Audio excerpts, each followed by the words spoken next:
নমস্কার বন্ধুরা, সবাইকে গোপু সোনা চ্যানেলে সুস্বাগতম। নরক চতুর্দশী বা ভূত চতুর্দশীর সঠিক সময়সূচি। পয়লা কার্তিক রবিবার 19শে অক্টোবর 2025। শুভ মুহূর্ত হচ্ছে বন্ধুরা বা চতুর্দশী তিথি লাগবে দুপুর 1টা 53 মিনিট 44 সেকেন্ড গত হলে ভূত চতুর্দশী বা নরক চতুর্দশী। এবং সন্ধ্যার সময় 14টি প্রদীপ দেবগৃহে বা মন্দিরে বা বাড়িতে যে দেবেন ওই শুভ সময়টা হচ্ছে 5টা 6 মিনিট 3 সেকেন্ড গতে এবং দেবেন রাত্রি 6টা 42 মিনিট 3 সেকেন্ডের মধ্যে 14টি প্রদীপ দান করা উচিত। 14টি প্রদীপ মানে 14টি পূর্বপুরুষ, নিজের পূর্বপুরুষ, মামার ঘরের 7 পুরুষ এবং নিজের 7 পুরুষ, মোট 14 পুরুষ। এবং দেবতার গৃহেও 14টি প্রদীপ দেওয়া হয়। এবং তুলসী মঞ্চ থেকে শুরু করে ঘরের সামনে মেন গেট থেকে শুরু করে একদম ছাদের ফাঁকা ছাদে থেকে শুরু করে সব জায়গায় 14টি প্রদীপ দেবেন বন্ধুরা। এবং রান্নাঘরেও দেবেন, মেন ঘরের দরজার সামনেও দেবেন। মোট 14টি প্রদীপ দিতে হয়। সঠিক সময়সূচিটা জানা গেল বন্ধুরা। নরকাসুর নামে এক অসুর, অত্যাচারী, অহংকারী, অন্যায়, অন্ধকার আচ্ছন্ন 3 লোকের মধ্যে অধিপতি, একজন আতঙ্ক সৃষ্টিকারী এক অসুর ছিল নরকাসুর। আচ্ছা, তাই তিনি তার অত্যাচারে দেবতা, অসুর সহ 3 লোকের প্রাণীরা প্রচুর কষ্টে ছিলেন। তখন ভগবান শ্রীকৃষ্ণ ধর্মের চাল দিয়ে এই নরক চতুর্দশীর দিন নরকাসুরকে বধ করেছিলেন এবং 16,000 বন্দি কন্যাকে মুক্ত করেছিলেন। তাই প্রতি বছর কার্তিক মাসের চতুর্দশী তিথিতে নরক চতুর্দশী হিসেবে উদযাপন করা হয় বন্ধুরা বা পালন করা হয়।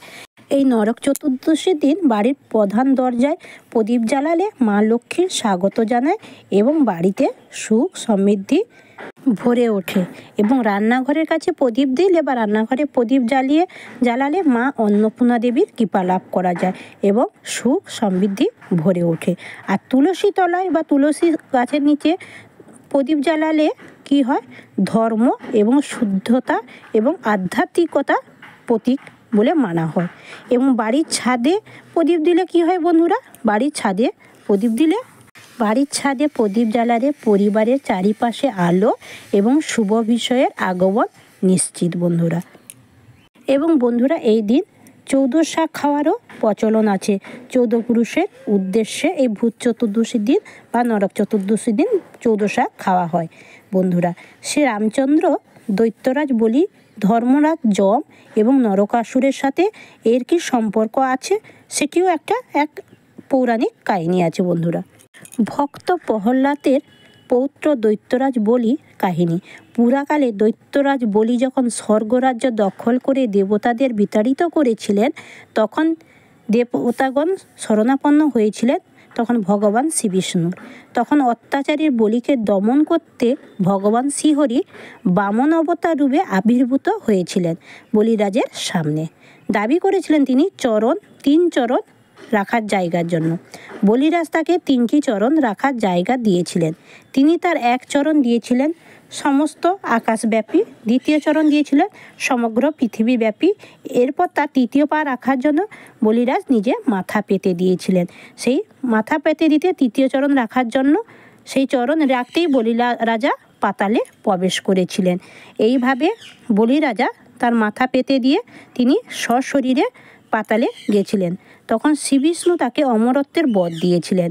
আর সেই সাথে বছরের একদিন তিনি তাকে ভূত, প্রেত, পিশাচ, অশরীরের আত্মাদের সাথে নিয়ে পৃথিবীতে আসার একদিন অনুমতি দিয়েছিলেন।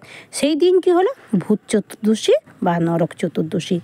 এই যে 14 জন যে পূর্বপুরুষরা যে আত্মা থাকে, এই দিন বন্ধুরা 14 শাক খাওয়ার নিয়ম আছে। মানে 14 শাক ধোয়ার পর যে বাড়িটি মানে সেই ধোয়ার জল গোটা বাড়ি ছিটিয়ে দিতে হয়, কারণ 14 পুরুষেরা এই দিন আসেন মর্তলোকে। তাই জন্য 14 শাক ধুয়ে বা গোটা বাড়ি জল ছিটিয়ে দেওয়া উচিত এবং 14 শাক খাওয়া উচিত বন্ধুরা। এই 14 শাকের নাম হলো ওল, কেউ, বেত্তে, সর্ষে, কালকানসুন্দে, নিম, জয়ন্তী, সজনে, হিঞ্চা শাক, পলতা শাক, সৌলভ, গুলঞ্চ, ভাটপাতা, শুশনি শাক, এরকম আরও বিভিন্ন রকমের 14 শাক মানুষ খেয়ে থাকে ওই দিন। আচ্ছা বন্ধু, 14টি অশরীর প্রেতাত্মাদের পথ দেখানোর জন্য 14টি প্রদীপ জ্বালানো হয় বন্ধুরা। তাদেরকে এই পথ দেখানোর জন্য 14টি প্রদীপ জ্বালানোর নিয়ম আছে। এবার বন্ধুরা যম চতুর্দশী সম্পর্কে একটু জানব। কোনো জীব প্রাণ হরণ করার সময় তাদেরকে যমদূতেরা নিয়ে যায় যমপুরীতে। তখন যমরাজ তাদের প্রশ্ন করে জিজ্ঞাসা করেছিল, তুমি যখন তাদেরকে যমপুরীতে নিয়ে আসো তোমাদের মনে কি কষ্ট হয় না? তখন হেম নামক রাজা স্ত্রী এক সুন্দর পুত্রের জন্ম দিয়েছিলেন। তার জ্যোতিষ কুষ্টি বিচার করে দেখেছিলেন বিবাহের 4 দিন পর সেই বালকের মৃত্যু হবে। এই ভবিষ্যৎবাণী শোনার পর রাজা বালককে যমুনার তীরে একটি গুহায় ব্রহ্মচারী হিসেবে লালন পালন করতে শুরু করেন। এদিকে যমুনার তীরে মহারাজ হংসের পুত্রী মানে মেয়ে ঘোরাফেরা করেছিলেন। রাজকুমার সেই রাজকুমারীকে দেখে মোহিত হয়ে তাদের গন্ধর্বর মতে বিবাহ হয়েছিল বন্ধুরা।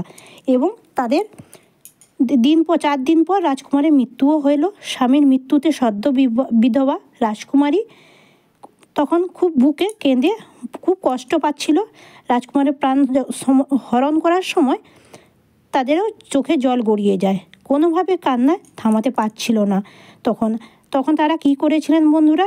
এরপর একজন যমদূত যমরাজাকে জিজ্ঞাসা করলেন, অকাল মৃত্যু থেকে বাঁচার কি কোনো উপায় আছে? তখন উত্তরে যমরাজ বলেছিলেন, ভূত চতুর্দশীর দিন দীপদান করলে অকাল মৃত্যু থেকে রেহাই পাওয়া যায়। তবে এই কাহিনীটি শুধু একটি কাহিনী মাত্র বন্ধুরা।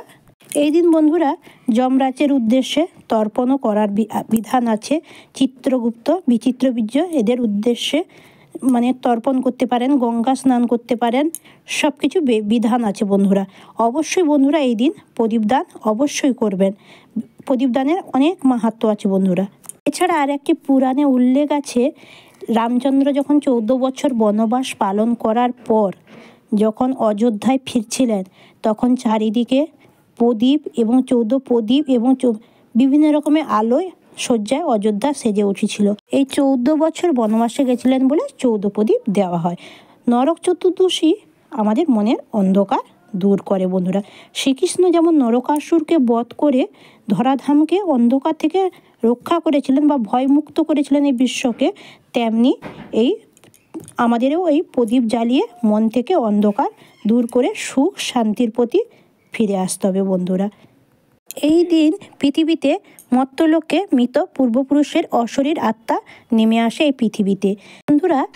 একদিন দুর্বাসা মুনির অভিশাপে স্বর্গ থেকে বিতাড়িত হয়েছিলেন মা লক্ষ্মী দেবী। এই ধনতেরাস বা ত্রয়োদশীর দিন মা লক্ষ্মী দেবী সমুদ্র মন্থনে উঠেছিলেন, তাই জন্য এই দিন ধন ত্রয়োদশী বা ধনতেরাস বলা হয় বন্ধুরা। এবং এর একটি পৌরাণিকও কাহিনী আছে, সেটা অন্য এক ভিডিওতে তোমাদের সঙ্গে আলোচনা করব বন্ধুরা।